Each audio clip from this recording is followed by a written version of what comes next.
Magandang araw sa ating lahat mga kaibigan, mga kalingap. Narito na naman tayo sa ating YouTube channel at gagawa tayo ng panibagong reaction video. At dito sa reaction video natin mga kaibigan, update lang ito sa Danjoy mga kaibigan ng ating pag-uusapan.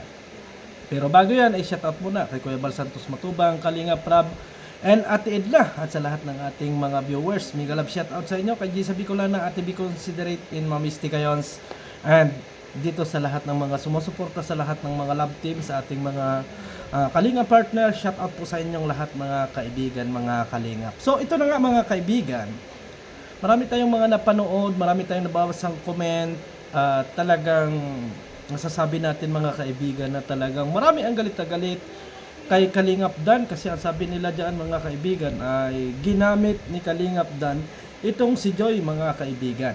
Ano? Ginamit ni Kalingap Dan itong si Joy.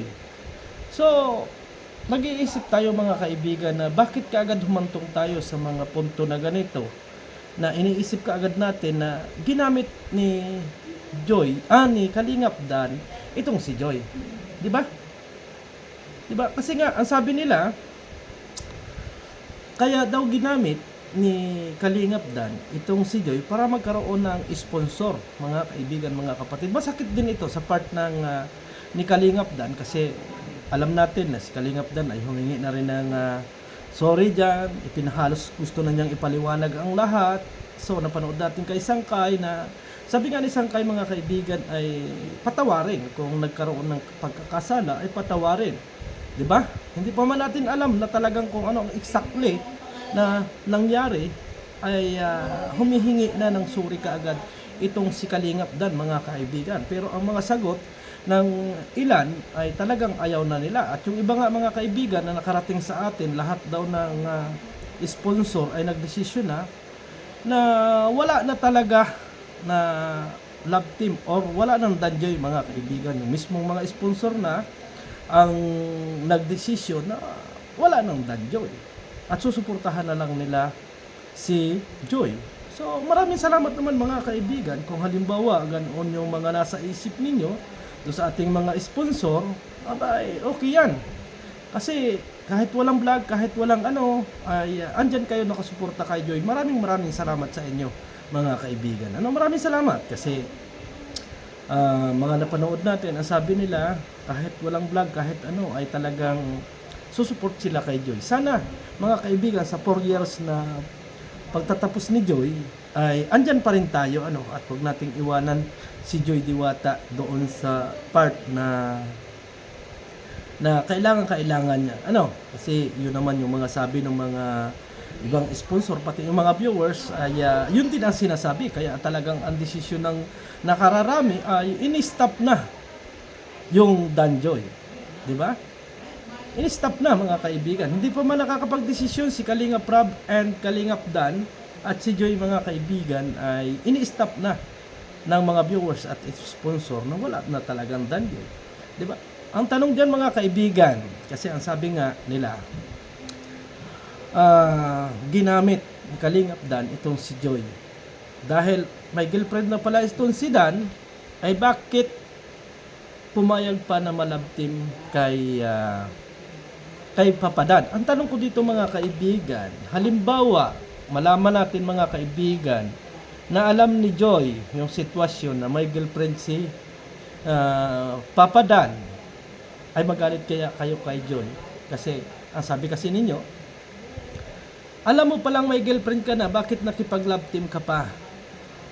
Bakit may sinabi ka pa ng ganoon kay Lola? Ay, ang tanong ko naman ngayon mga kaibigan, ano ang magiging punto ninyo kung sakaling nag-usap na si Dan at si Joy about diyan sa mga pangyayaring yan? Halimbawa, bilang love team lang talaga tayo.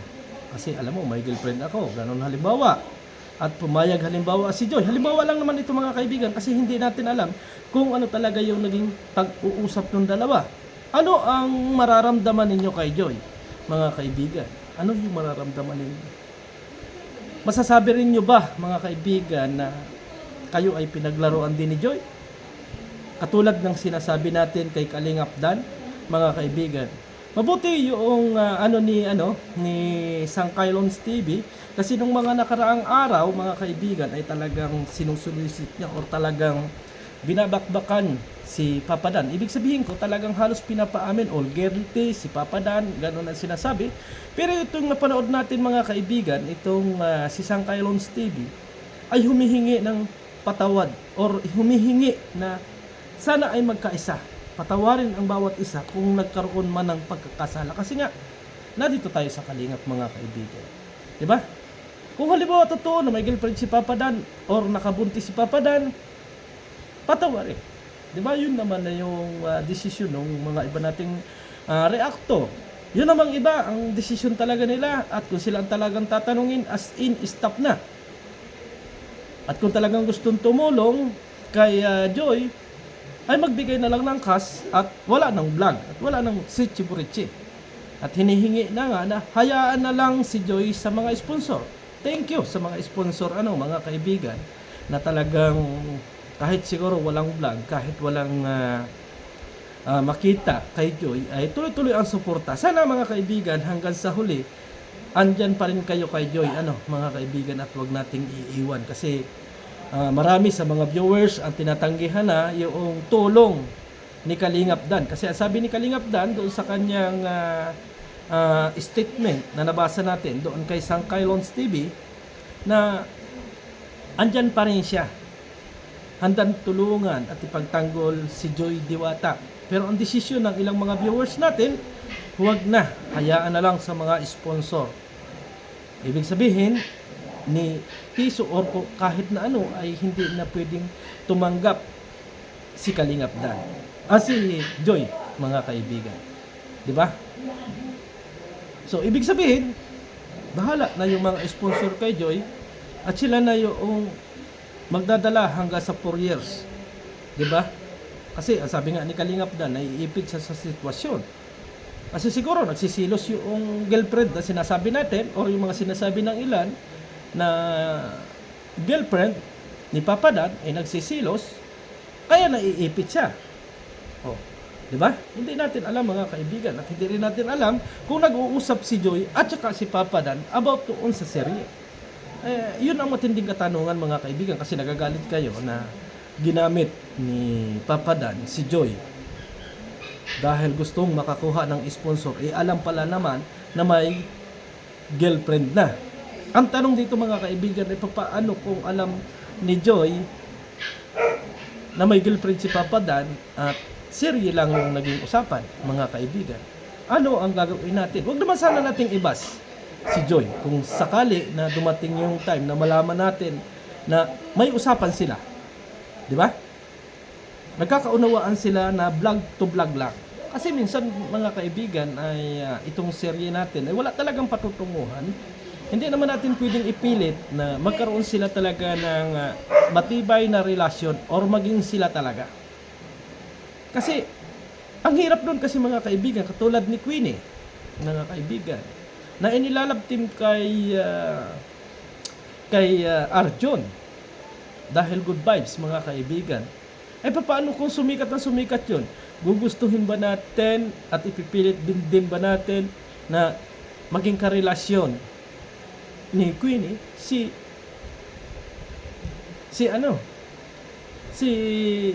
Arjun? As in, parang may mali. Mga kaibigan? Halimbawa, katulad na lang nitong Mick Chris na alam natin napakabata pa nung bata, 13 years old, na alam natin na papatok. At yun ay alam natin at lang yun, parang tambalan lang yun, hindi talaga love team mga kaibigan. Paano kung ang sabi ng iba ay napakakilig at napakasweet? Paano kung dumating ang time na malaman din natin na mayroon na rin palang minamahal yung mga nasa serye na yan?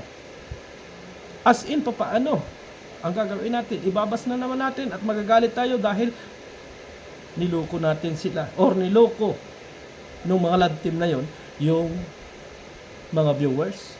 Di ba? So para sa akin, ang mga katanungan ko mga kaibigan,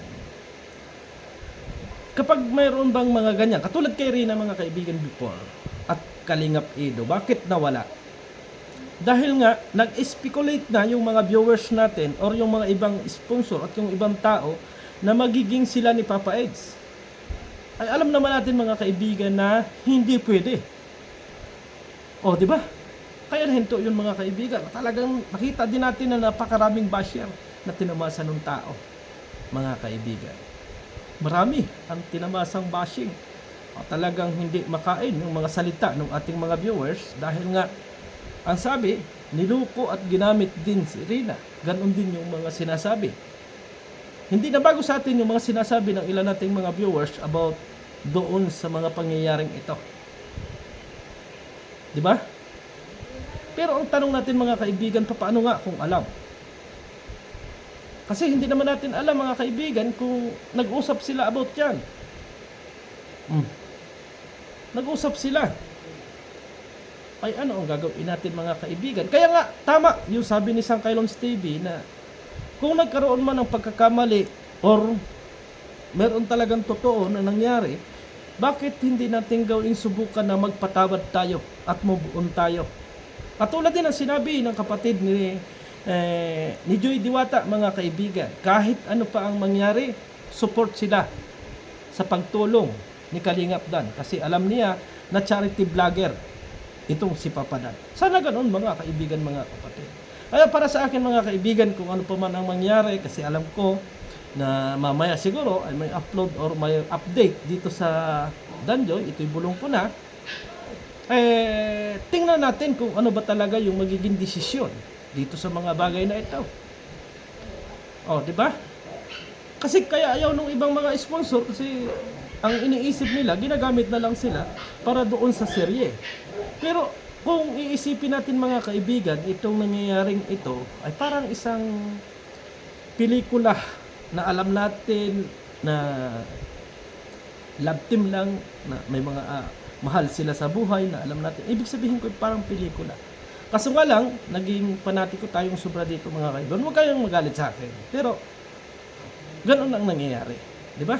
So andun ako mga kaibigan at doon din ako nag-aano na kung talagang hindi totoo yung nangyari ay bakit nagsabi pa sila doon sa nanay ni Dan, ni Joy, na sila na. As in, hindi naman pala na briefing. So, andun na ako mga kaibigan sa point na yon na bakit nagtapat sila na wala naman talagang katotohanan. So, dapat naging awareness din doon sa mga bagay na yon. Siguro may pagkukulang doon sa mga bagay na yon at yun ay yung mga point na hindi na dapat nabalikan sa darating na love team mga kaibigan. Ipaalam sa magulang na kami na talaga hanggang sa mapamahaling magulang. So, di ba? Yun yung akin sigurong opinion dyan mga kaibigan. Kaso ang balita ko kasi mga kaibigan ay gusto pa ni Kalingap Dan na magkaroon ng serye para tuloy-tuloy yung pagpapaaliw doon sa ating mga OFW, pero parang umayaw na yung kabila, parang umayaw na. So wala na po tayong magagawa kasi nagdesisyon na sila, nagdesisyon na yung mga so ang hindi na lang po nagsasalita mga kaibigan ay si Kalingap Rab at saka si Dan. So wala, iwan ko po mga kaibigan, pero hindi po ako pala desisyon sa mga bagay na yan kasi ako naman ay naaaliw at nanonood lang sa mga serye at ang lagi kong sinasabi ay sana ay maging sila na balang araw. O di ba? Yun lang lagi yung aking mga sinasabi at kung talaga namang hindi maging sila ay wala naman talaga tayong magagawa mga kaibigan. Wala tayong magagawa. At sana kung ano pa man yung mangyari sa vlog mamaya or bukas ipapalabas, maunawaan natin at makapagpatawaran tayo sa mga bagay-bagay na nangyari dito. At sabi nga, nabalitaan ko na marami na rin ang nag-ansab kay Papa Dan, pero bakit ganon mga kaibigan?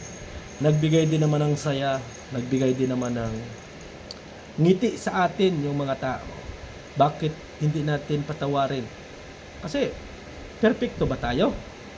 Wala ba tayong dumi sa ating mga katawan para masabi natin na hindi natin patawarin yung isang tao?